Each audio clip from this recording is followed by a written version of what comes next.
ਜਿਹੜਾ ਇਸ ਮੁਲਕ ਦਾ ਇਸ ਵੇਲੇ ਹਾਕਮ ਆ ਉਹਦੀ ਨੀਤ ਆ ਕਿ ਸਿੱਖਾਂ ਨੂੰ ਸਿੱਖੀ ਦਾ ਹਿੰਦੂਕਰਨ ਕਰਨ ਦੇ ਲਈ ਤੇ ਸਿੱਖਾਂ ਨੂੰ ਕੇਸਾਧਾਰੀ ਹਿੰਦੂ ਬਣਾਉਣ ਦੇ ਲਈ ਜ਼ਰੂਰੀ ਹੈ ਕਿ ਇਹਨਾਂ ਨੂੰ ਬੀਤੇ ਦੌਰ ਦੇ ਉਸ ਸਾਰੇ ਇਤਿਹਾਸ ਤੋਂ ਤੋੜ ਦਿੱਤਾ ਜਾਵੇ।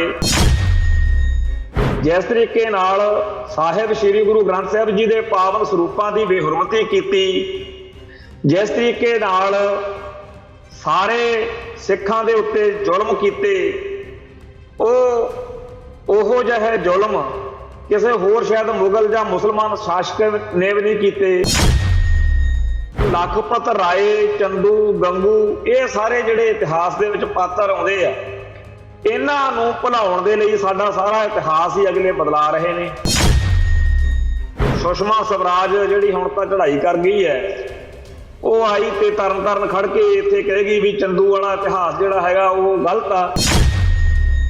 ਅੱਜ ਸਾਰੇ ਗੁਰਧਾਮਾਂ ਦੇ ਵਿੱਚ, ਦਰਬਾਰ ਸਾਹਿਬ ਦੇ ਵਿੱਚ, ਹੋਰਨਾਂ ਥਾਵਾਂ ਦੇ ਉੱਤੇ ਕਿਹਾ ਤਾਂ ਇਹ ਜਾਂਦਾ ਕਿ ਅਸੀਂ ਬੰਦੀ ਛੋੜ ਦਿਹਾੜਾ ਮਨਾਉਂਦੇ ਹਾਂ, ਪਰ ਬੰਦੀ ਛੋੜ ਦਿਹਾੜੇ ਦੇ ਬਹਾਨੇ ਅਸਲ ਵਿੱਚ ਕਹਾਣੀ ਹੋ ਰਹੀ ਆ।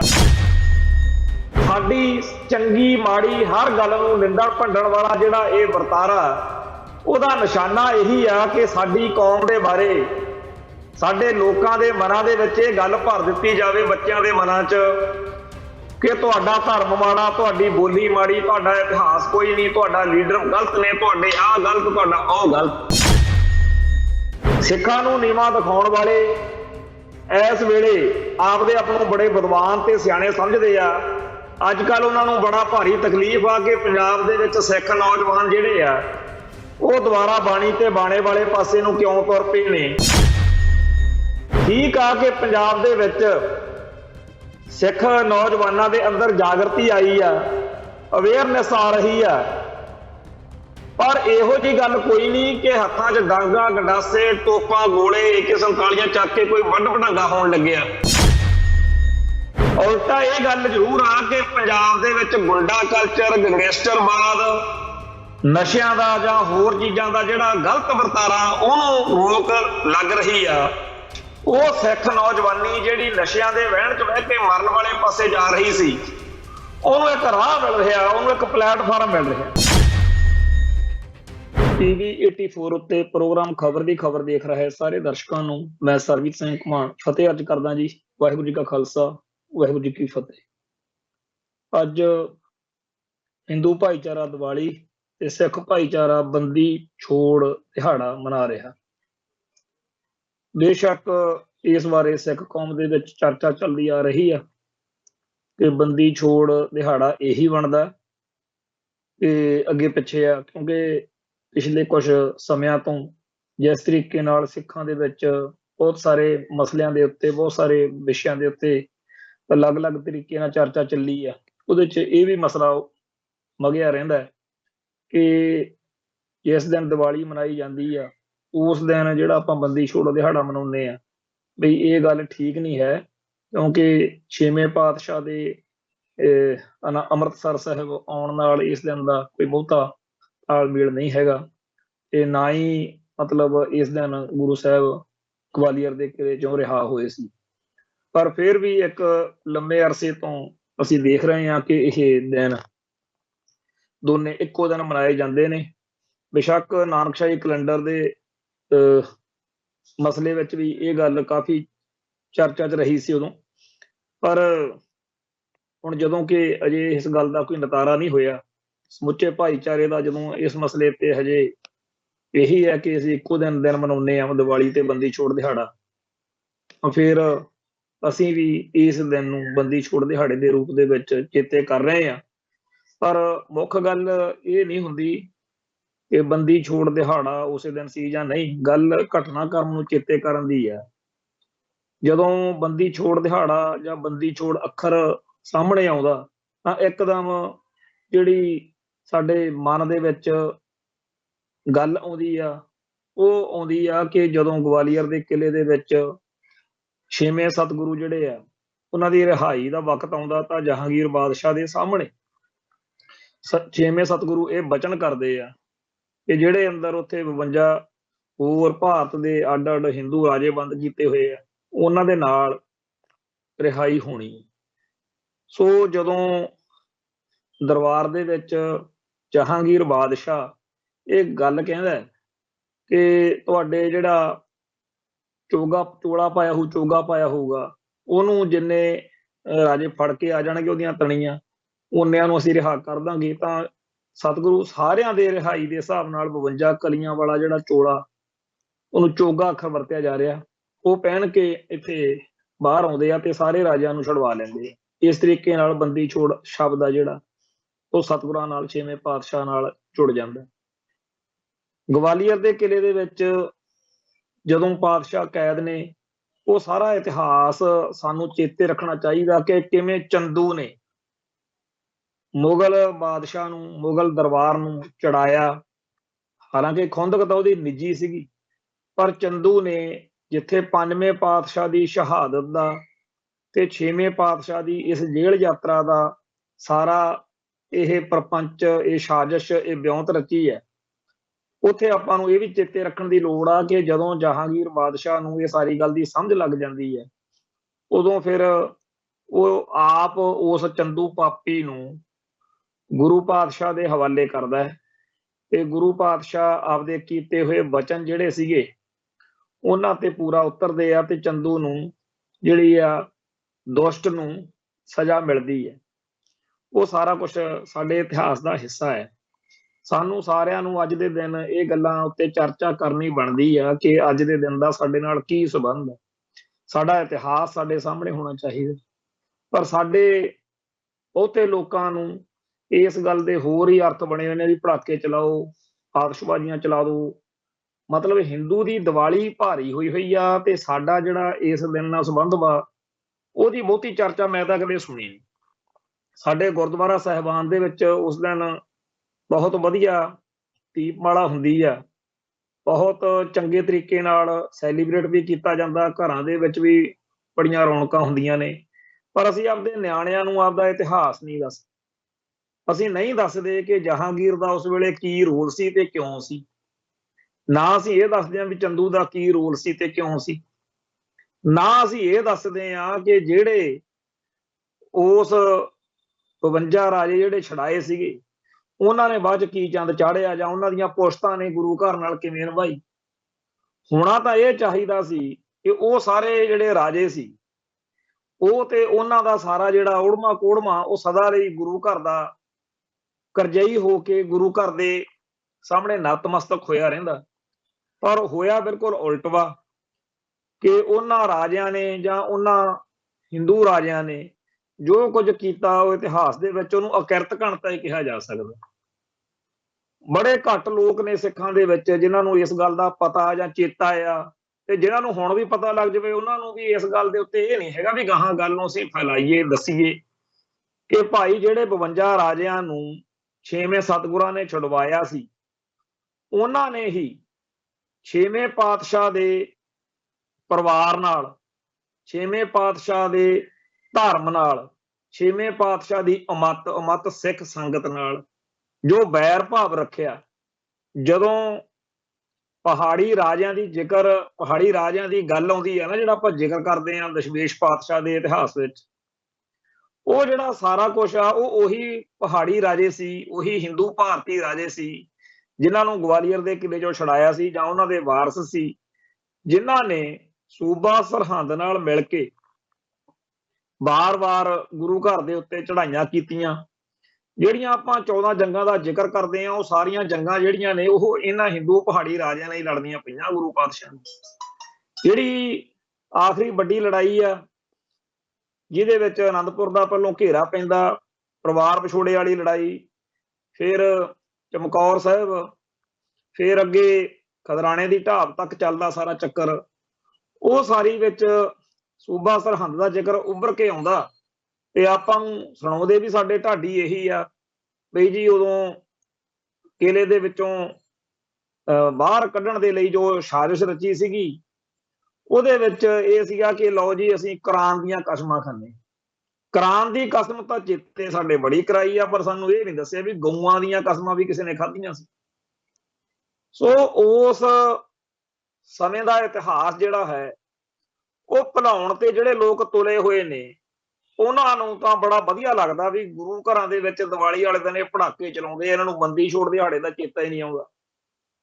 ਹਰ ਸਾਲ ਦਰਬਾਰ ਸਾਹਿਬ ਅੰਮ੍ਰਿਤਸਰ ਦੇ ਵਿੱਚ ਬਹੁਤ ਵੱਡਾ ਸਮਾਗਮ ਹੁੰਦਾ ਤੇ ਇੱਥੇ ਕੀਰਤਨੀਏ ਸਿੰਘ ਬੜੇ ਚਾਅ ਨਾਲ ਗਾਉਂਦੇ ਆ, ਦੀਵਾਲੀ ਕੀ ਰਾਤ ਦੀਵੇ ਵਾਲੀਅਨ। ਤੇ ਉਹਦੇ ਬਾਰੇ ਵੀ ਉਹਦੀ ਸੱਚਾਈ ਕੀ ਹੈ ਇਸ ਸ਼ਬਦ ਦੀ, ਜਾਂ ਸਾਡਾ ਇਸ ਦਿਨ ਦਾ ਇਤਿਹਾਸ ਕੀ ਆ, ਉਹਦੇ ਬਾਰੇ ਇੱਥੇ ਅੰਮ੍ਰਿਤਸਰ ਤੋਂ ਵੀ ਕੋਈ ਬਹੁਤੀ ਜ਼ਿਆਦਾ ਚੰਗੇ ਤਰੀਕੇ ਨਾਲ ਗੱਲ ਨਹੀਂ ਜਾਂਦੀ। ਹੋਣਾ ਤੇ ਇਹ ਚਾਹੀਦਾ ਵੀ ਜਿੰਨੇ ਵੀ ਸਿੱਖ ਸਾਡੇ ਪ੍ਰਚਾਰਕ ਨੇ, ਰਾਗੀ ਢਾਡੀ ਕਥਾਕਾਰ ਨੇ, ਗੁਣੀ ਗਿਆਨੀ ਨੇ, ਉਹ ਜੇਕਰ 3-4 ਸਾਲ ਹੀ ਲਾ ਦੇਣ ਨਾ, ਤਾਂ ਵੀ ਕੱਲੇ-ਕੱਲੇ ਬੱਚੇ ਨੂੰ ਪਤਾ ਲੱਗ ਜਾਵੇ ਵੀ ਇਸ ਦਿਨ ਦੇ ਨਾਲ ਸਾਡਾ ਕੀ ਸੰਬੰਧ ਵਾ। ਪਰ ਪੂਰੀ ਇੱਕ ਜਿਵੇਂ ਮੁਹਿੰਮ ਚੱਲ ਰਹੀ ਆ, ਪੂਰੀ ਜਿੱਦ ਫੜ ਕੇ ਉਹ ਲੱਗੇ ਹੋਏ ਨੇ ਅਗਲੇ ਵੀ ਠੀਕ ਆ ਜੀ, ਅਸੀਂ ਤੁਹਾਨੂੰ ਤੁਹਾਡਾ ਧਰਮ, ਤੁਹਾਡੀ ਸਾਰੀ ਗੱਲ ਆ ਉਹ ਨਹੀਂ ਚੇਤੇ ਹੋਣ ਦੇਣੀ, ਤੁਸੀਂ ਸਾਡੇ ਅਨੁਸਾਰ ਦੇਖੋਗੇ। ਜਦੋਂ ਕਿਸੇ ਕੌਮ ਨੂੰ, ਜਦੋਂ ਕਿਸੇ ਧਰਮ ਨੂੰ, ਜਦੋਂ ਕਿਸੇ ਮਸਲੇ ਨੂੰ ਕੋਈ ਹੋਰ ਡਿਫਾਈਨ ਕਰੇ, ਪਰ ਉਹ ਆਪਦੇ ਹਿਸਾਬ ਨਾਲ ਕਰਦਾ ਹੁੰਦਾ।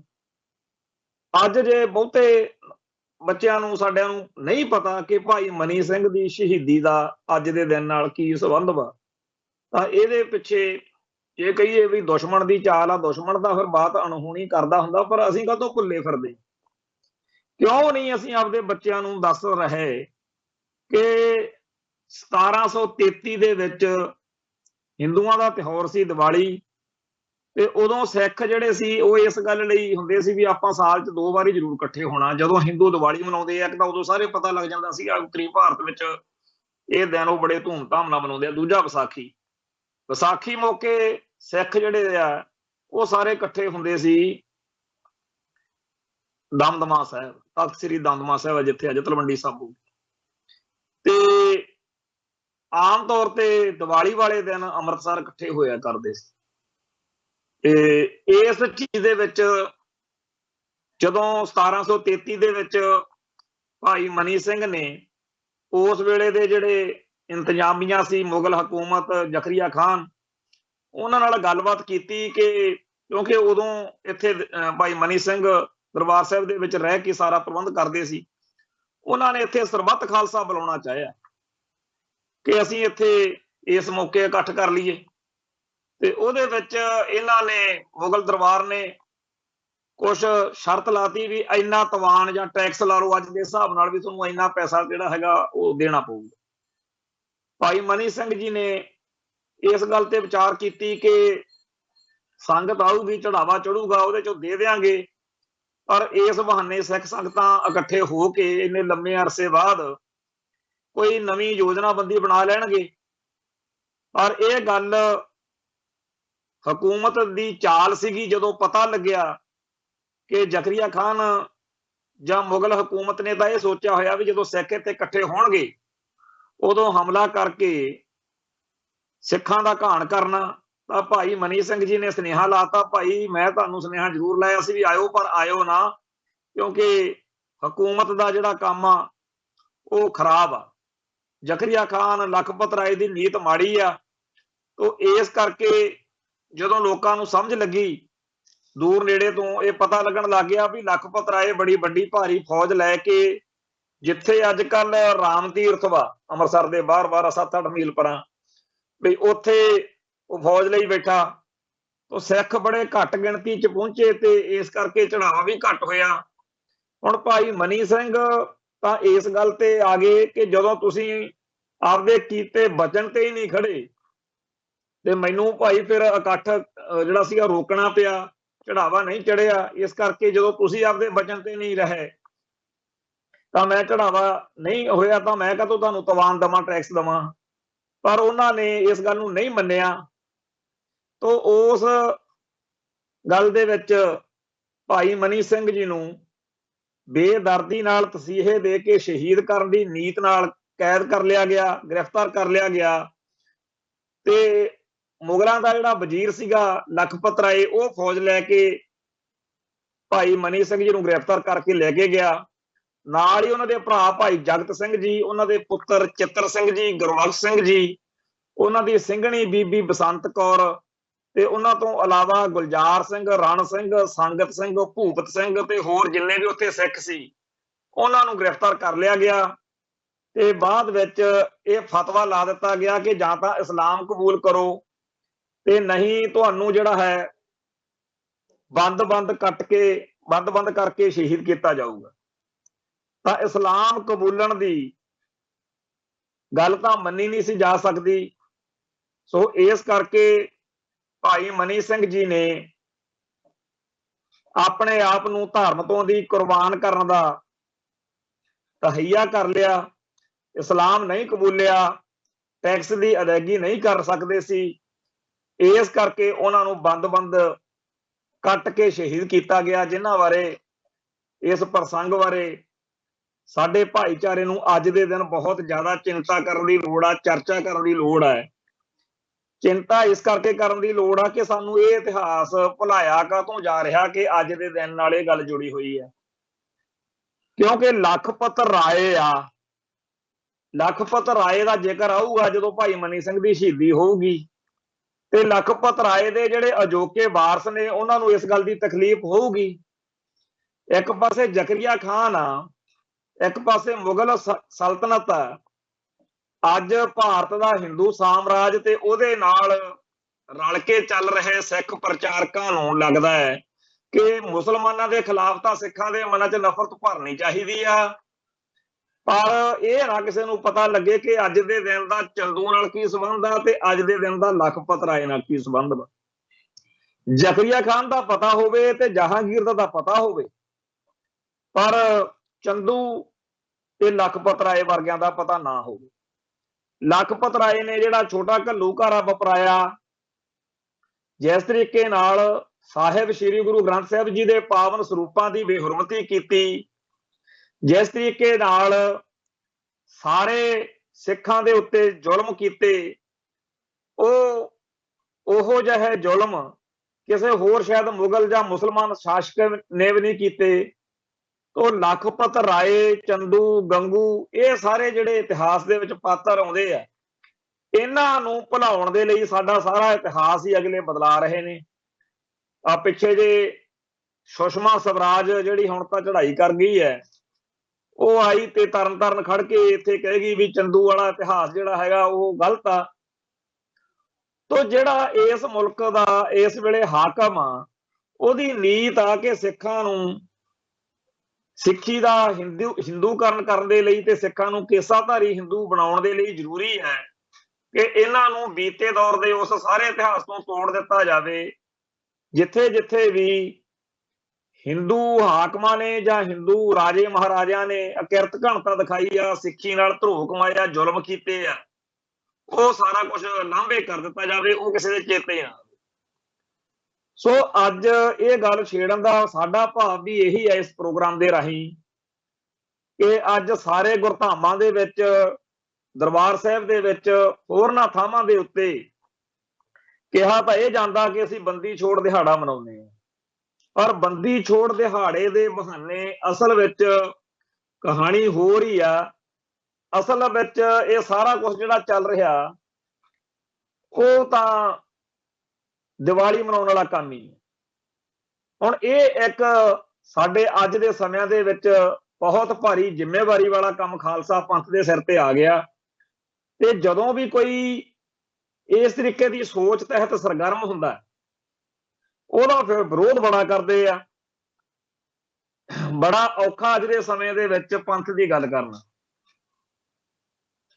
ਜਿਹੜਾ ਮੈਂ 30-35 ਸਾਲ ਦੇ ਵਿੱਚ ਇੱਕ ਚੀਜ਼ ਨੋਟ ਕੀਤੀ ਆ, ਇੱਕ ਧਿਰ ਪੈਦਾ ਹੋ ਚੁੱਕੀ ਆ, ਉਹਦਾ ਨਾਂ ਜਿਹੜਾ ਮਰਜ਼ੀ ਰੱਖ ਲਈਏ ਆਪਾਂ, ਪਰ ਇੱਕ ਧਿਰ ਵਾ ਜਿਨ੍ਹਾਂ ਦਾ ਇੱਕ ਨਿਕਾਤੀ ਪ੍ਰੋਗਰਾਮ ਆ ਕਿ ਸਿੱਖੀ ਦੀ ਚੜ੍ਹਦੀ ਕਲਾ ਲੋਚਣ ਵਾਲੇ ਹਰ ਸ਼ਖਸੀਅਤ ਦਾ, ਹਰ ਬੰਦੇ ਦਾ, ਹਰ ਵਰਤਾਰੇ ਦਾ ਉਹਨਾਂ ਨੇ ਵਿਰੋਧ ਕਰਨਾ ਹੁੰਦਾ।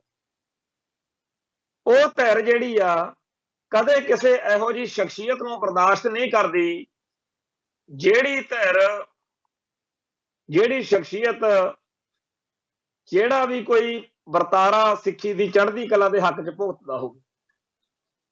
ਇਹ ਜਿਹੜੇ ਲੋਕ ਨੇ ਇਹਨਾਂ ਨੂੰ ਜਦੋਂ ਤੱਕ ਆਪਾਂ ਸਾਰੇ ਧਿਆन नाल नहीं समझ लेंदे वरत लेंदे कि ये लोग जिहड़े ने कदे कोई मौका खिजाउंदे नहीं, तां फिर आपां नूं इस गल दी समझ लग जाऊगी कि आपां असल विच की करना। सिੱਖੀ ਦੀ ਚੜ੍ਹਦੀ ਕਲਾ ਲੋਚਣ ਵਾਲਿਆਂ ਨੂੰ ਬਦਨਾਮ ਕਰਨਾ, ਉਹਨਾਂ ਨੂੰ ਭੰਡਣਾ, ਉਹਨਾਂ ਦੇ ਰਾਹ 'ਚ ਕੰਡੇ ਖਿਲਾਰਨੇ, ਇਹ ਇੱਕ ਧਿਰ ਦਾ ਕੰਮ ਫੜਿਆ ਹੋਇਆ। ਉਹੀ ਧਿਰ ਜਿਹੜੀ ਆ ਇਸ ਵੇਲੇ ਤਾੜੀਆਂ ਮਾਰ ਕੇ ਹੱਸਦੀ ਹੋਊਗੀ ਕਿ ਸਿੱਖ ਦੀਵਾਲੀ ਮਨਾਉਂਦੇ ਆ, ਬੰਦੀ ਛੋੜ ਦਿਹਾੜਾ ਨਹੀਂ ਮਨਾਉਂਦੇ। ਨਹੀਂ ਤਾਂ ਅੱਜ ਸਾਡੇ ਜਿਹੜੇ ਢਾਡੀ ਰਾਗੀ ਕਥਾਕਾਰ ਪ੍ਰਚਾਰਕ ਨੇ, ਸਾਡੇ ਮਹਾਪੁਰਸ਼ ਨੇ, ਸਾਡੇ ਜਥੇਦਾਰ ਨੇ, ਸਾਡੇ ਗ੍ਰੰਥੀ ਸਾਹਿਬਾਨ ਨੇ, ਉਹ ਇਹ ਜ਼ਰੂਰ ਦੱਸਦੇ ਕਿ ਕੱਲਾ 6ਵੇਂ ਪਾਤਸ਼ਾਹ ਨੇ ਜਿਹੜੇ 52 ਰਾਜੇ ਛਡਾਏ ਉਹਨਾਂ ਦੀ ਗੱਲ ਨਾ ਕਰਿਆ ਕਰੀਏ। ਗੁਰੂ ਘਰ ਜਿਹੜੀ ਆ, ਗੁਰੂ ਘਰ ਜਿਹੜਾ ਹੈ ਉੱਥੇ ਜੋਤ ਇੱਕੋ ਹੀ ਆ। 10 ਪਾਤਸ਼ਾਹੀਆਂ ਦੇ ਵਿੱਚ, ਗੁਰੂ ਗ੍ਰੰਥ ਸਾਹਿਬ ਜੀ ਦੇ ਵਿੱਚ ਜਿਹੜੀ ਜੋਤ ਆ ਉਹ ਇੱਕ ਆ, ਜਾਮੇ ਜ਼ਰੂਰ ਵੱਖੋ ਵੱਖਰੇ ਆ। ਪਹਿਲੇ ਜਾਮੇ ਦੇ ਵਿੱਚ ਪਹਿਲੇ ਪਾਤਸ਼ਾਹ ਜਦੋਂ ਬਾਬਰ ਦੀ ਕੈਦ ਦੇ ਵਿੱਚੋਂ ਬੇਅੰਤ ਆਮ ਸੰਗਤਾਂ ਨੂੰ, ਆਮ ਲੋਕਾਂ ਨੂੰ ਛਡਵਾਉਂਦੇ ਆ, ਉਹ ਵੀ ਬੰਦੀ ਛੋੜ ਦਿਹਾੜਾ ਹੀ ਸੀਗਾ। ਪਿੱਛੇ ਜੇ ਕਾਮਰੇਡਾਂ ਦੇ ਇੱਕ ਲਿਖਾਰੀ ਨੇ ਲੰਬੀ ਚੌੜੀ ਕਵਿਤਾ ਲਿਖ ਛੱਡੀ ਕਿ 6ਵੇਂ ਪਾਤਸ਼ਾਹ ਜੀ ਤੁਸੀਂ ਜਦੋਂ ਛਡਵਾਉਣਾ ਹੀ ਸੀ ਤਾਂ ਗਵਾਲੀਅਰ ਦੇ ਕਿਲੇ ਚੋਂ ਰਾਜੇ ਹੀ ਛਡਵਾਏ ਆ ਨਾ, ਫਿਰ ਤੇ ਸਾਨੂੰ ਆਮ ਲੋਕਾਂ ਨੂੰ ਇਹਦੇ ਨਾਲ ਕੀ ਮਤਲਬ।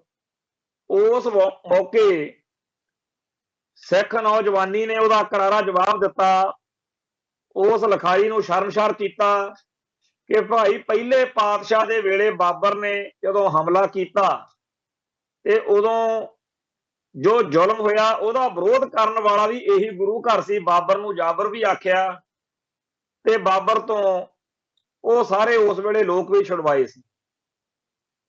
ਇਸ ਗੱਲ ਦਾ ਅਰਥ ਇਹ ਬਣਦਾ ਹੈ ਕਿ ਸਾਡੀ ਚੰਗੀ ਮਾੜੀ ਹਰ ਗੱਲ ਨੂੰ ਨਿੰਦਣ ਭੰਡਣ ਵਾਲਾ ਜਿਹੜਾ ਇਹ ਵਰਤਾਰਾ, ਉਹਦਾ ਨਿਸ਼ਾਨਾ ਇਹੀ ਆ ਕਿ ਸਾਡੀ ਕੌਮ ਦੇ ਬਾਰੇ, ਸਾਡੇ ਲੋਕਾਂ ਦੇ ਮਨਾਂ ਦੇ ਵਿੱਚ ਇਹ ਗੱਲ ਭਰ ਦਿੱਤੀ ਜਾਵੇ, ਬੱਚਿਆਂ ਦੇ ਮਨਾਂ 'ਚ, ਕਿ ਤੁਹਾਡਾ ਧਰਮ ਮਾੜਾ, ਤੁਹਾਡੀ ਬੋਲੀ ਮਾੜੀ, ਤੁਹਾਡਾ ਇਤਿਹਾਸ ਕੋਈ ਨਹੀਂ, ਤੁਹਾਡਾ ਲੀਡਰ ਗਲਤ ਨੇ, ਤੁਹਾਡੇ ਆਹ ਗਲਤ, ਤੁਹਾਡਾ ਉਹ ਗਲਤ। ਜਦੋਂ ਕਿਸੇ ਆਮ ਗਰੁੱਪ ਦੇ ਵਿੱਚ ਕਿਸੇ ਬੱਚੇ ਬਾਰੇ, ਕਿਸੇ ਨੌਜਵਾਨ ਦੇ ਬਾਰੇ ਕੋਈ ਬਾਕੀ ਸਾਰੇ ਜਾਣੇ ਟੋਲੇ ਦੇ ਮੈਂਬਰ ਇਹੀ ਦਰਸਾਉਣ ਤੇ ਲੱਗੇ ਰਹਿਣ ਤਾਂ ਮਨੋਵਿਗਿਆਨਕ ਤੌਰ ਤੇ ਉੱਤੇ ਅਸਰ ਪੈਂਦਾ ਜ਼ਰੂਰ। ਇਸ ਵੇਲੇ ਬੜੇ ਚੁਟਕਲੇ, ਬੜੇ ਸ਼ੇਅਰ ਤੇ ਬੜੀਆਂ ਇਹੋ ਜਿਹੀਆਂ ਗੱਲਾਂ ਸਿੱਖਾਂ ਨੂੰ ਨੀਵਾਂ ਦਿਖਾਉਣ ਵਾਲੀਆਂ ਸਮਾਜ ਵਿੱਚ ਪ੍ਰਚਲਿਤ ਨੇ, ਔਰ ਉਹੀ ਚੀਜ਼ਾਂ ਬਦਲਵੇਂ ਰੂਪ ਦੇ ਵਿੱਚ ਹੋਰਨਾਂ ਥਾਵਾਂ ਦੇ ਉੱਤੇ, ਉੱਥੇ ਜਿਹੜੇ ਭਾਈਚਾਰੇ, ਉੱਥੇ ਜਿਹੜੀਆਂ ਕੌਮਾਂ ਧਰਮਾਂ ਨੂੰ ਟਾਰਗੇਟ ਕਰਨਾ ਹੁੰਦਾ ਉਹਨਾਂ ਬਾਰੇ ਵੀ ਪ੍ਰਚਲਿਤ ਨੇ। ਸਿਰਫ ਨਾਂ ਬਦਲ ਦਿੱਤਾ ਜਾਂਦਾ। ਸਿੱਖਾਂ ਨੂੰ ਨੀਵਾਂ ਦਿਖਾਉਣ ਵਾਲੇ ਇਸ ਵੇਲੇ ਆਪਦੇ ਆਪ ਨੂੰ ਬੜੇ ਵਿਦਵਾਨ ਤੇ ਸਿਆਣੇ ਸਮਝਦੇ ਆ। ਅੱਜ ਕੱਲ ਉਹਨਾਂ ਨੂੰ ਬੜਾ ਭਾਰੀ ਤਕਲੀਫ ਆ ਕਿ ਪੰਜਾਬ ਦੇ ਵਿੱਚ ਸਿੱਖ ਨੌਜਵਾਨ ਜਿਹੜੇ ਆ ਉਹ ਦੁਬਾਰਾ ਬਾਣੀ ਤੇ ਬਾਣੇ ਵਾਲੇ ਪਾਸੇ ਨੂੰ ਕਿਉਂ ਤੁਰ ਪਏ ਨੇ, ਤੇ ਆਪਦੇ ਕੋਲੋਂ ਮਨੋਕਲਪਤ ਗੱਲਾਂ ਜੋੜ ਕੇ ਉਹ ਡਰਾ ਰਹੇ ਨੇ ਕਿ ਆਉਣ ਵਾਲੇ 15-20 ਦਿਨਾਂ 'ਚ ਪੰਜਾਬ ਦੇ ਵਿੱਚ ਪਤਾ ਨਹੀਂ ਕੀ AK-47 ਚੱਕ ਕੇ ਨੌਜਵਾਨਾਂ ਨੇ ਕਤਲੇਆਮ ਸ਼ੁਰੂ ਕਰਨਾ ਹੈ। ਸਿੱਖ ਨੌਜਵਾਨੀ ਜਿਹੜੀ ਆ ਉਹ ਆਪਦੇ ਹੱਕਾਂ ਲਈ, ਆਪਦੇ ਇਤਿਹਾਸ ਤੋਂ ਪ੍ਰੇਰਨਾ ਲੈ ਕੇ ਜੇਕਰ ਲਾਮਬੰਦ ਹੋਣ ਲੱਗੀ ਆ, ਜੇਕਰ ਪੰਜਾਬ ਦੇ ਵਿੱਚ ਦੁਬਾਰਾ ਜਿਹੜਾ ਸਿੱਖ ਨੌਜਵਾਨਾਂ ਨੂੰ ਪੰਥ ਲਈ ਸਮਰਪਿਤ ਹੁੰਦਿਆਂ ਦੇਖ ਰਹੇ ਆ, ਤਾਂ ਇਸ ਮੌਕੇ ਜਿਹੜੀ ਧਿਰ ਦੀ ਆਪਾਂ ਗੱਲ ਕਰਦੇ ਆ ਉਹਨਾਂ ਨੂੰ ਇੱਕ ਤਰੀਕੇ ਨਾਲ ਜਿਵੇਂ ਬਹੁਤ ਭਾਰੀ ਸਦਮਾ ਲੱਗਿਆ ਹੋਵੇ ਵੀ ਇਹ ਕੀ ਹੋ ਗਿਆ, ਇਸ ਦਾ ਸੋਚਿਆ ਹੀ ਨਹੀਂ ਸੀ ਕਦੇ ਵੀ ਦੁਬਾਰਾ ਕਿਤੇ ਪੰਜਾਬ ਦੇ ਵਿੱਚ ਹਿਲਜੁਲ ਹੋ ਜਾਊਗੀ। ਸੋ ਇਸ ਮੌਕੇ ਕੋਈ ਬਿਰਲਾ ਹੀ TV ਚੈਨਲ ਸਾਨੂੰ ਦਿਖ ਰਿਹਾ, YouTube ਮੀਡੀਆ, ਅਖਬਾਰਾਂ ਬਹੁਤ ਲੰਮਾ ਚੌੜਾ ਇੱਕ ਜਿਵੇਂ ਹਮਲਾ ਬੋਲ ਦਿੱਤਾ ਹੋਇਆ ਕਿ ਲਓ ਜੀ ਤੁਸੀਂ ਤਾਂ ਬਸ ਮਾਰੇ ਗਏ, ਪੰਜਾਬ ਦੇ ਵਿੱਚ ਤਾਂ ਲਾਂਬੂ ਲੱਗਣ ਲੱਗੇ ਆ, ਇਹ ਤਾਂ ਈਸਾਈਆਂ ਨੂੰ ਫੜ ਦੇਣਗੇ, ਇਹ ਤਾਂ ਹਿੰਦੂਆਂ ਦਾ ਕਤਲੇਆਮ ਕਰਨਗੇ, ਆਪਾਂ ਮਾਰੇ ਜਾਣਾ, ਆਪਾਂ ਸਾਰੇ ਸੰਸਾਰ 'ਚ ਵੱਢੇ ਜਾਣਾ, ਆਪਾਂ ਨੂੰ ਬਾਹਰਲੇ ਮੁਲਕਾਂ 'ਚੋਂ ਕੱਢ ਦੇਣਾ। ਜਿੰਨਾ ਕੂੜ ਪ੍ਰਚਾਰ ਕੀਤਾ ਜਾ ਰਿਹਾ, ਜਿਸ ਤਰੀਕੇ ਦਾ ਮਾਹੌਲ ਸਿਰਜਿਆ ਜਾ ਰਿਹਾ, ਇਹਦਾ ਅਸਰ ਬਹੁਤ ਬਾਹਰਲੇ ਮੁਲਕਾਂ 'ਚ ਜਾਂ ਦੂਰ ਬੈਠੇ ਸਾਡੇ ਭਾਈਚਾਰੇ ਦੇ ਲੋਕਾਂ ਤੇ ਹੋ ਰਿਹਾ। ਬਹੁਤ ਸਾਰੇ ਅਸੀਂ ਵਿਚਾਰ ਸੋਸ਼ਲ ਮੀਡੀਆ ਤੇ ਵੀ ਪੜ੍ਹਦੇ ਹਾਂ कई भैन भरा फोन करके भी गल करते आ, उन्होंने दसीदा कि इहो जी कोई गल नहीं। ठीक आ कि पंजाब दे विच सिख नौजवानों के अंदर जागृति आई आ, अवेयरनेस आ रही है, पर इहो जी गल कोई नहीं कि हत्थां 'च डांगा गंडासे तोपां गोले AK-47 चक के कोई वढ वढांगा होण लग्गिआ। उल्टा ये गल जरूर आ कि पंजाब दे विच गुंडा कल्चर, गैंगस्टरवाद, नशिਆਂ ਦਾ ਜਾਂ ਹੋਰ ਚੀਜ਼ਾਂ ਦਾ ਜਿਹੜਾ ਗਲਤ ਵਰਤਾਰਾ ਉਹਨੂੰ ਰੋਕ ਲੱਗ ਰਹੀ ਆ।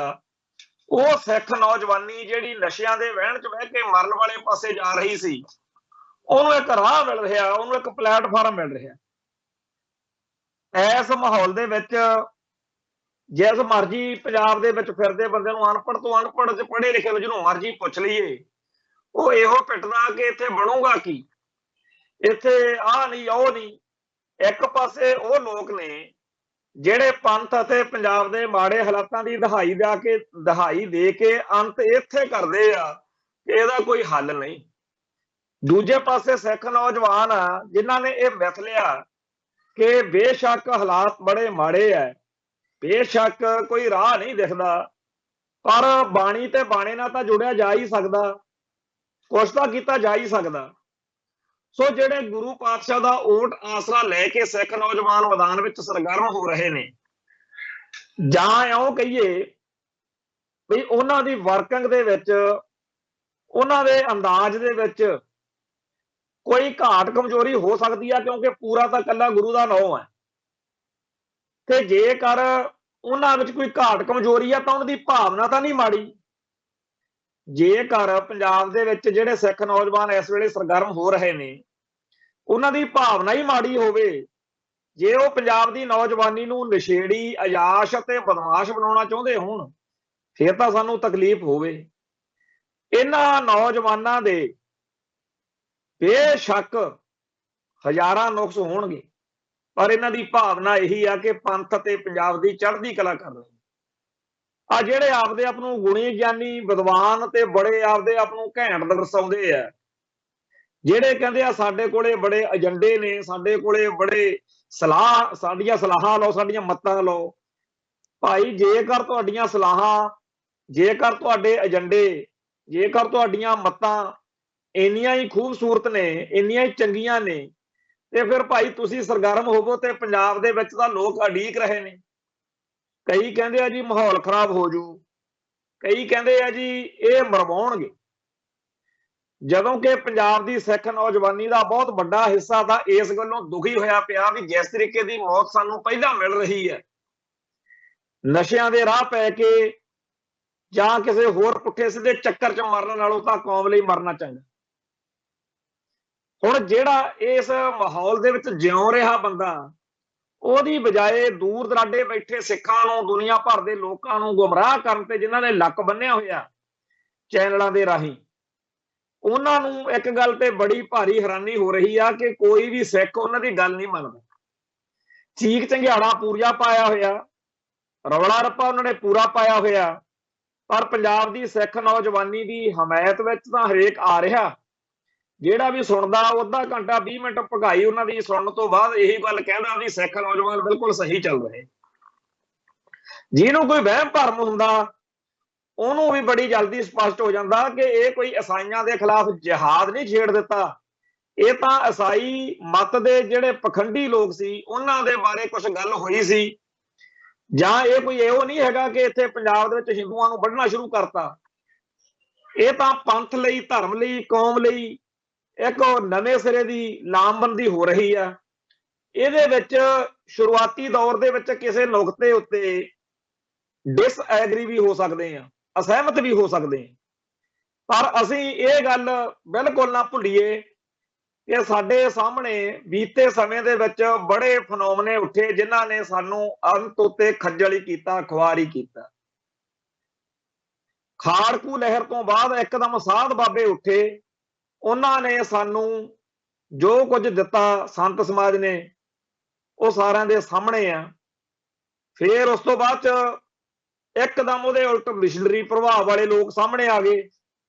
ਪਹਿਲੋਂ ਵਾਲਿਆਂ ਨੇ ਅੰਧ ਵਿਸ਼ਵਾਸ ਨੂੰ ਪੂਰਾ ਹਵਾ ਦੇਤੀ, ਦੂਜੇ ਆਏ, ਉਹਨਾਂ ਨੇ ਅੰਧ ਵਿਸ਼ਵਾਸ ਦੇ ਖਿਲਾਫ ਤਰਕ ਨੂੰ ਇੰਨੀ ਸ਼ਹਿ ਦੇਤੀ ਵੀ ਜਿਵੇਂ ਸਿਆਣੇ ਕਹਿੰਦੇ ਆ ਨਾ ਵੀ ਅੰਧ ਵਿਸ਼ਵਾਸੀ ਸ਼ਰਧਾਲੂ ਜਿਹੜਾ ਉਹ ਮਾੜਾ, ਤੇ ਬਿਲਕੁਲ ਤਰਕ ਦੇ ਹੀ ਡਟਿਆ ਹੋਇਆ ਜਿਹੜਾ ਪ੍ਰੋਫੈਸਰ ਖੋਜੀ ਆ ਉਹ ਮਾੜਾ। ਦੋਨੇ ਚੀਜ਼ਾਂ ਦਾ ਸੁਮੇਲ ਚਾਹੀਦਾ, ਸਮਰਪਣ ਭਾਵਨਾ ਵੀ ਚਾਹੀਦੀ ਆ, ਖੋਜੀ ਬਿਰਤੀ ਵੀ ਚਾਹੀਦੀ ਹੈ।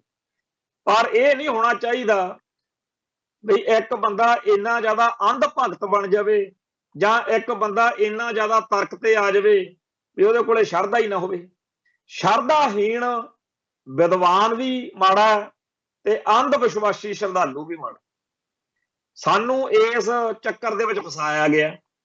ਪਹਿਲਾਂ ਖਾੜਕੂ ਲਹਿਰ ਤੋਂ ਬਾਅਦ ਇੱਕਦਮ ਸਾਧ ਬਾਬੇ ਆ ਡਿਗੇ, 300-400 ਸਾਧ ਬਾਬਾ ਚਿੱਟੇ ਚੋਲਿਆਂ ਵਾਲਾ ਸਰਗਰਮ ਹੋ ਗਿਆ। ਉਹ ਤੋਂ ਅਜੇ ਉਸ ਗੱਲ ਤੋਂ ਅਜੇ ਨਿਕਲੇ ਨਹੀਂ ਸੀ ਜਦ ਨੂੰ ਮਿਸ਼ਨਰੀ ਲਾਣਾ ਸਾਹਮਣੇ ਆ ਗਿਆ। ਇਹਨਾਂ ਨੇ ਉਦੋਂ ਫੱਟੇ ਚੱਕਦੇ। ਇਹਨਾਂ ਦੋਨਾਂ ਦੇ ਹਮਲਿਆਂ ਤੋਂ ਬਾਅਦ ਇੱਕਦਮ ਕਿਤੇ ਆਰਐਸਐਸ ਆ ਡਿਗੀ। ਫਿਰ ਬਾਦਲਕਿਆਂ ਦੇ ਰਾਜ ਦੇ ਵਿੱਚ ਐਂਟੀ ਸਿੱਖ ਫਨੋਮਨਿਆਂ ਨੂੰ ਇੰਨੀ ਸ਼ਹਿ ਮਿਲੀ, ਉਧਰੋਂ ਡੇਰਾ ਸਰਸੇ ਵਾਲੇ ਫੱਟੇ ਚੱਕੀ ਜਾਂਦੇ ਸੀ, ਉਧਰੋਂ ਭਨਿਆਰੇ ਵਾਲੇ, ਉਧਰੋਂ ਬਿਆਸ ਵਾਲੇ, ਫਿਰ ਨੂਰ ਮਹਿਲ ਵਾਲਾ ਬੀਬੀ ਸੁਰਿੰਦਰ ਕੌਰ ਉੱਥੇ ਬੈਠੀ ਹੁੰਦੀ ਸੀ। ਪਹਿਲਾਂ ਤਾਂ ਨਾਮਧਾਰੀਏ ਤੇ ਦੂਜੇ ਹੁੰਦੇ ਸੀ ਨਿਰੰਕਾਰੀਏ, ਨਕਲੀ ਨਰਕਧਾਰੀਏ ਜਿਹਨੂੰ ਆਪਾਂ ਕਹਿੰਦੇ ਆ। ਨਕਲੀ ਨਿਰੰਕਾਰੀ ਉਰਫ ਨਰਕਧਾਰੀ, ਦੂਜੇ ਤੁਸੀਂ ਭੈਣੀ ਵਾਲੇ ਕੂਕੇ। ਪਹਿਲਾਂ ਤਾਂ ਦੋ ਹੀ ਸੀਗੇ, ਹੁਣ 4 ਸਾਨੂੰ ਹੋਰ ਨਵੇਂ ਹਾਸਲ ਹੋ ਗਏ। ਡੇਰਾ ਸਰਸਾ, ਡੇਰਾ ਭਨਿਆਰਾ, ਡੇਰਾ ਨੂਰ ਮਹਿਲ ਤੇ ਬਿਆਸ। ਇਹ ਜਿਹੜੇ ਨੇ ਇਹ ਸਾਰੇ ਡੇਰੇ ਦੇਹਧਾਰੀ ਗੁਰੂ ਨਾਮ ਵਾਲੇ ਸਿੱਖਾਂ ਨੂੰ ਸ਼ਬਦ ਗੁਰੂ ਤੋਂ ਤੋੜਨ ਲਈ ਚੱਲ ਪਏ। ਸਿੱਖ ਇਤਿਹਾਸ ਤੇ ਸਿੱਖ ਫਲਸਫੇ ਦੇ ਖਿਲਾਫ ਚੱਲ ਰਹੇ ਇਹਨਾਂ ਵਰਤਾਰਿਆਂ ਦੇ ਖਿਲਾਫ ਜਿਸ ਵੀ ਸਿੱਖ ਨੇ ਸਰਗਰਮੀ ਕੀਤੀ, ਇੰਡੀਅਨ ਸਟੇਟ ਉਹਦੇ ਦੁਆਲੇ ਹੁੰਦੀ ਰਹੀ। ਇਸ ਸਾਰੇ ਮਾਹੌਲ ਦੇ ਵਿੱਚ ਸਿੱਖ ਸਿਧਾਂਤ ਅਤੇ ਸਿੱਖ ਸਰੂਪ ਨੂੰ ਜੋ ਚੁਣੌਤੀਆਂ ਮਿਲੀਆਂ, ਉਹਦੇ ਵਿੱਚ ਬੜੇ ਲੰਮੇ ਅਰਸੇ ਤੋਂ ਬਾਅਦ ਅੱਜ ਸਿੱਖ ਨੌਜਵਾਨ ਜਿਹੜਾ ਹੈ ਉਹ ਅੱਜ ਸੋਸ਼ਲ ਮੀਡੀਆ ਦੇ ਦੌਰ ਦੇ ਵਿੱਚ ਜਦੋਂ ਆਪਣੇ ਫਰਜ਼ ਨਿਭਾਉਣ ਲਈ ਮੈਦਾਨ ਵਿੱਚ ਆਇਆ ਹੈ ਤਾਂ ਉਹਨਾਂ ਦਾ ਨਿੱਕੀ ਨਿੱਕੀ ਗੱਲ ਤੇ ਫੜ ਕੇ ਵਿਰੋਧ ਕਰਨ ਵਾਲਿਆਂ ਨੂੰ ਅਸੀਂ ਤਾਂ ਇਹੀ ਕਵਾਂਗੇ ਕਿ ਮਾੜੀ ਮੋਟੀ ਸ਼ਰਮ ਕਰੋ। ਭਾਰਤ ਮਾਤਾ ਨੇ ਕੁਝ ਨਹੀਂ ਦੇਣਾ। ਇੱਕ ਪਾਸੇ ਭਾਰਤੀ ਹਕੂਮਤੀ ਤੰਤਰ ਆ ਜਿਹਦਾ ਅਰਬਾਂ ਖਰਬਾਂ ਸਰਮਾਇਆ ਸਿੱਖੀ ਦਾ ਸਰਬਨਾਸ਼ ਕਰਨ ਤੇ ਲੱਗਿਆ ਹੋਇਆ। ਸਾਰੇ ਭਾਰਤ ਦੇ ਜਿਹੜੇ ਅੱਡ-ਅੱਡ ਸੂਬੇ ਨੇ ਉੱਥੇ ਵਸਦੇ ਲੋਕ ਪਿੱਟ ਰਹੇ ਨੇ ਕਿ ਸਾਡੀ ਬੋਲੀ ਨੂੰ, ਸਾਡੇ ਧਰਮ ਨੂੰ, ਸਾਡੇ ਸੱਭਿਆਚਾਰ ਨੂੰ ਇਹਨਾਂ ਤੋਂ ਖਤਰਾ। ਹਿੰਦੂ ਹਿੰਦੁਸਤਾਨ ਵਾਲਿਆਂ ਤੋਂ ਦੱਖਣੀ ਭਾਰਤ ਦੇ ਸੂਬੇ ਪਿੱਟ ਰਹੇ ਨੇ। ਉਧਰੋਂ ਅਮਿਤ ਸ਼ਾਹ ਜਿਹੜਾ ਹੈ ਉਹ ਮੱਧ ਪ੍ਰਦੇਸ਼ ਵਿੱਚ ਜਾ ਕੇ ਕਹਿ ਰਿਹਾ ਹੈ ਇਹ ਬਸ ਜੀ ਇੱਥੋਂ ਤਾਂ ਅਸੀਂ ਸ਼ੁਰੂ ਕਰਤਾ ਵੀ ਸਾਰਾ ਜਿਹੜਾ ਸਿਸਟਮ ਆ ਪੜ੍ਹਾਈ ਦਾ ਹਿੰਦੀ 'ਚ ਹੋਊਗਾ। ਇਹ ਤੋਂ ਬਾਅਦ ਯੂਪੀ 'ਚ ਸਾਰੇ ਮੁਲਕ ਦੇ ਲੋਕ ਪਿੱਟ ਰਹੇ ਨੇ ਆਪੋ ਆਪਣੇ ਬੋਲੀ ਲਈ, ਆਪੋ ਆਪਣੇ ਹਿੱਤਾਂ ਲਈ। ਤੇ ਪੰਜਾਬ ਦੇ ਵਿੱਚ ਕਿਸੇ ਨੂੰ ਪਤਾ ਹੀ ਨਹੀਂ ਹੈਗਾ।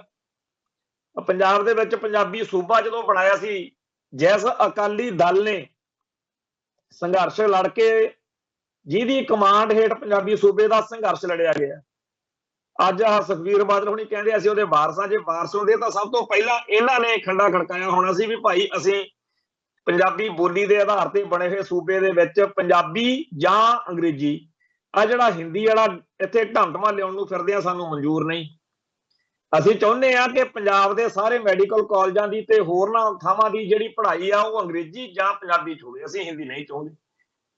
ਪਰ ਨਾ ਤਾਂ ਪੰਜਾਬ ਦੇ ਦਰਿਆਈ ਪਾਣੀਆਂ ਬਾਰੇ, ਨਾ ਪੰਜਾਬ ਦੀ ਬੋਲੀ ਬਾਰੇ, ਨਾ ਧਰਮ ਬਾਰੇ, ਨਾ ਸੱਭਿਆਚਾਰ ਬਾਰੇ ਕਿਸੇ ਵੀ ਸਿਆਸੀ ਭਲਵਾਨ ਤੋਂ, ਕਿਸੇ ਸਿਆਸੀ ਪਾਰਟੀ ਤੋਂ ਆਸ ਨਹੀਂ। ਤੇ ਸਿੱਖ ਹੋਰ ਬਹੁਤ ਚੀਜ਼ਾਂ ਜਿਹੜੀਆਂ ਨੇ ਅਸੀਂ ਉਹ ਗਵਾ ਰਹੇ ਹਾਂ। ਪਰ ਜੇਕਰ ਕੋਈ ਨੌਜਵਾਨ ਵਰਗ ਉੱਠ ਕੇ ਧਰਮ ਦੀ ਗੱਲ ਕਰਦਾ ਵੀ ਅਸੀਂ ਬਾਣੇ ਤਾਂ ਬਾਣੇ ਨਾਲ ਜੋੜਨੇ ਆ, ਜੇ ਬਾਣੀ ਤੇ ਬਾਣੇ ਨਾਲ ਜੋੜਨ ਵਾਲਾ ਕੁਝ ਸਾਹਮਣੇ ਆ ਰਿਹਾ ਉਹਨੂੰ ਵੈਲਕਮ ਕਰਨਾ ਚਾਹੀਦਾ, ਉਹਨੂੰ ਸਤਿਕਾਰ ਦੇਣਾ ਚਾਹੀਦਾ। ਪਰ ਸਿੱਖਾਂ ਨੂੰ ਗੁਲਾਮ ਰਹਿਣ ਦੀਆਂ ਮੱਤਾਂ ਦਿੱਤੀਆਂ ਜਾ ਰਹੀਆਂ ਨੇ। ਹੁਣ ਤਾਂ ਇਹ ਗੱਲ ਪੁੱਛਣ ਵਾਲੀ ਬਣ ਗਈ ਆ ਬਈ ਸਾਰੀ ਦੁਨੀਆ ਦੇ ਲੋਕਾਂ ਦੇ ਸਾਹਮਣੇ ਸਵਾਲ ਛੱਡਿਆ ਜਾਵੇ ਬਈ ਤੁਹਾਡੇ ਕੌਮਾਂ ਧਰਮਾਂ ਮੁਲਕਾਂ 'ਚ ਵੀ ਇਹੋ ਜਿਹੇ ਲੋਕ ਹੈਗੇ ਆ ਕਿ ਇਕੱਲੇ ਸਿੱਖਾਂ ਨੂੰ ਹੀ ਇਹ ਬਖਸ਼ੇ ਹੋਏ ਨੇ ਜਿਹੜੇ ਕਹਿੰਦੇ ਆ ਵੀ ਆਪਾਂ ਗੁਲਾਮ ਰਹਿਣਾ। ਗੁਲਾਮ ਰਹਿਣ ਦੇ ਲਾਭ ਤੇ ਆਜ਼ਾਦ ਹੋਣ ਦੇ ਨੁਕਸਾਨ ਗਣਾਉਣ ਵਾਲੀ ਵੈਰਾਈਟੀ ਇਕੱਲੀ ਸਾਡੇ 'ਚ ਹੀ ਆ ਕਿ ਹੋਰਾਂ 'ਚ ਵੀ ਹੈ।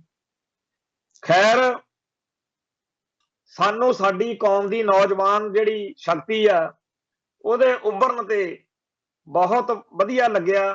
ਸੱਚੇ ਪਾਤਸ਼ਾਹ ਦੇ ਧੰਨਵਾਦੀ ਆ ਕਿ ਇਹ ਨੌਜਵਾਨ ਵਰਗ ਜਿਹੜਾ ਹੈ ਕੌਮ ਦੀ ਚੜ੍ਹਦੀ ਕਲਾ ਲਈ ਮੈਦਾਨ ਵਿੱਚ ਆ ਰਿਹਾ।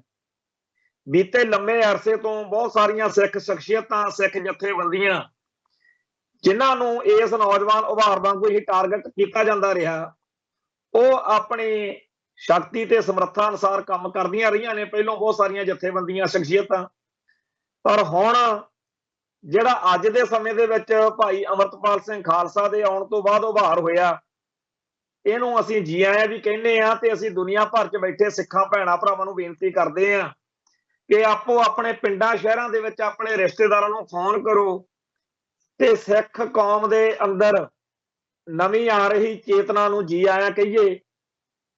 ਆਪਾਂ ਆਪੋ ਆਪਣਾ ਯੋਗਦਾਨ ਪਾਈਏ। ਬਾਅਦ ਵਿੱਚ ਇਹ ਕਹਿਣ ਦੀ ਬਜਾਏ ਕਿ ਜੀ ਅਸੀਂ ਪਰਖ ਨਹੀਂ ਸਕੇ, ਅਸੀਂ ਸਮਝ ਨਹੀਂ ਸਕੇ। ਹਰ ਇੱਕ ਸਰੀਰ ਦੀ ਇੱਕ ਸੀਮਾ ਹੁੰਦੀ ਹੈ। ਹਰ ਇੱਕ ਸਰੀਰ ਨੇ ਇੱਕ ਖਾਸ ਸੀਮਾ ਤੱਕ ਹੀ ਕੰਮ ਕਰਨਾ ਹੁੰਦਾ, ਇੱਕ ਖਾਸ ਸੀਮਾ ਤੱਕ ਜਿਉਣਾ ਹੁੰਦਾ। ਹਰ ਇੱਕ ਜ਼ਿੰਦਗੀ ਦਾ ਅੰਤ ਜਿਹੜਾ ਹੈ ਉਹ ਮੌਤ ਹੈ। ਜਿਹੜੇ ਸਭ ਤੋਂ ਪਹਿਲਾਂ ਆਏ ਉਹਨਾਂ ਨੇ ਆਪਦਾ ਜੀਵਨ ਕੌਮ ਦੇ ਲੇਖੇ ਲਾਇਆ, ਅੰਤ ਆਪਦਾ ਜੀਵਨ, ਆਪਦਾ ਯੋਗਦਾਨ ਦੇ ਕੇ ਉਹ ਇੱਥੋਂ ਚਲਾਣੇ ਕਰ ਗਏ। ਹੁਣ ਕਿਸੇ ਹੋਰ ਸਰਦਾਰ ਕਪੂਰ ਸਿੰਘ ਨੇ ਨਹੀਂ ਆਉਣਾ। ਅੱਜ ਸਰਦਾਰ ਕਪੂਰ ਸਿੰਘ ਸਾਡੇ ਵਿੱਚੋਂ, ਅੱਜ ਦੀ ਜਵਾਨੀ ਵਿੱਚੋਂ ਹੀ ਕਿਸੇ ਨੇ ਬਣਨਾ। ਸੰਤ ਭਿੰਡਰਾਂ ਵਾਲੇ ਆਪਦਾ ਰੋਲ ਪਲੇ ਕਰਕੇ ਚਲੇ ਗਏ ਆ। ਅੱਜ ਜੇ ਉਹਨਾਂ ਵਰਗਾ ਕਿਸੇ ਨੇ ਬਣਨਾ, ਸਾਡੇ ਵਿੱਚੋਂ ਹੀ ਬਣਨਾ। ਬੀਬੀ ਰਜਿੰਦਰ ਕੌਰ ਜਾਂ ਹੋਰ ਜਿਹੜੇ ਸਾਡੇ ਕੌਮ ਦੇ ਇਤਿਹਾਸ ਦੇ ਵਿੱਚ ਜਿਨ੍ਹਾਂ ਦਾ ਜ਼ਿਕਰ ਆ ਕਿਸੇ ਵੀ ਰੂਪ ਦੇ ਵਿੱਚ, ਕੋਈ ਬੀਬੀਆਂ ਚੋਂ, ਕੋਈ ਬੱਚਿਆਂ ਚੋਂ, ਕੋਈ ਵੱਡਿਆਂ ਚੋਂ, ਕੋਈ ਬਜ਼ੁਰਗਾਂ ਚੋਂ, ਉਹਨਾਂ ਤੋਂ ਪ੍ਰੇਰਨਾ ਲੈਣ ਦੀ ਲੋੜ ਹੈ। ਬੱਚਿਆਂ ਨੂੰ ਪ੍ਰੇਰਨਾ ਲੈਣ ਦੀ ਲੋੜ ਆ ਕਿ ਸਾਡੀ ਕੌਮ ਦੇ ਵਿੱਚ ਆਹ ਛੋਟੀ ਉਮਰ ਦੇ ਉਹ ਯੋਧੇ ਹੋਏ, ਸਾਨੂੰ ਇਹਨਾਂ ਵਰਗਾ ਬਣਨਾ ਚਾਹੀਦਾ। ਵੱਡਿਆਂ ਨੂੰ ਬਾਬਾ ਦੀਪ ਸਿੰਘ ਦਿਖਣਾ ਚਾਹੀਦਾ, ਨਵਾਬ ਕਪੂਰ ਸਿੰਘ ਦਿਖਣੇ ਚਾਹੀਦੇ ਆ, ਭਾਈ ਮਨੀ ਸਿੰਘ ਦਿਖਣੇ ਚਾਹੀਦੇ। ਕਿਸੇ ਨੂੰ ਸਰਦਾਰ ਜੱਸਾ ਸਿੰਘ ਆਹਲੂਵਾਲੀਆ ਉਹ ਤੋਂ ਪ੍ਰੇਰਨਾ ਲੈਣੀ ਚਾਹੀਦੀ ਹੈ, ਕਿਸੇ ਨੂੰ ਨਵਾਬ ਕਪੂਰ ਸਿੰਘ ਤੋਂ ਪ੍ਰੇਰਨਾ ਲੈਣੀ ਚਾਹੀਦੀ ਹੈ। ਇਤਿਹਾਸ ਜਿਹੜਾ ਹੈ ਉਹ ਕੌਮਾਂ ਦੀ ਜਿੰਦ ਜਾਨ ਹੁੰਦਾ। ਤੇ ਸਾਨੂੰ, ਜਿੱਥੇ ਮੈਂ ਸ਼ੁਰੂ ਕੀਤੀ ਸੀ ਗੱਲ, ਸਾਨੂੰ ਸਾਡੇ ਇਤਿਹਾਸ ਤੋਂ ਤੋੜਿਆ ਜਾ ਰਿਹਾ। ਉਲਟਾ ਸਾਨੂੰ ਇਹ ਕਿਹਾ ਜਾ ਰਿਹਾ ਕਿ ਤੁਸੀਂ ਫਲਾਣੇ ਵਰਗਾ ਬਣਨ ਨੂੰ ਫਿਰਦੇ ਹੋ, ਤੁਸੀਂ ਧਮਕਾਨੇ ਵਰਗਾ ਬਣਨ ਨੂੰ ਫਿਰਦੇ ਹੋ। ਖਾੜਕੂ ਲਹਿਰ ਦੌਰਾਨ ਅਸੀਂ ਦੇਖਿਆ ਕਈ ਵਾਰੀ ਜਦੋਂ ਕੋਈ ਸਿੰਘ ਸ਼ਹੀਦ ਹੋ ਜਾਂਦਾ ਸੀ ਤਾਂ ਉਹਦੇ ਨੇੜਲੇ ਸਾਥੀ ਨੂੰ ਕਹਿੰਦੇ ਹੁੰਦੇ ਸੀ ਇਹ ਉਹਦਾ ਹੀ ਰੂਪ ਹੈ ਸਾਡੇ ਲਈ, ਫਲਾਨਾ ਸਿੰਘ ਚੜ੍ਹਾਈ ਕਰ ਗਿਆ, ਸਾਡੇ ਲਈ ਉਹਦਾ ਹੀ ਰੂਪ ਹੈ। ਤੋਂ ਅੱਜ ਦੇ ਸਮੇਂ ਦੇ ਵਿੱਚ ਜਿਹੜਾ ਸਿੱਖ ਨੌਜਵਾਨਾਂ ਦਾ ਆਪਦੇ ਇਤਿਹਾਸ ਨਾਲ, ਆਪਦੇ ਬਾਣੀ ਤੇ ਬਾਣੇ ਨਾਲ ਜੁੜਨ ਦਾ ਰੁਝਾਨ ਆਇਆ, ਇਹਨੂੰ ਜੀ ਆਇਆਂ ਕਹੀਏ, ਸਵਾਗਤ ਕਰੀਏ।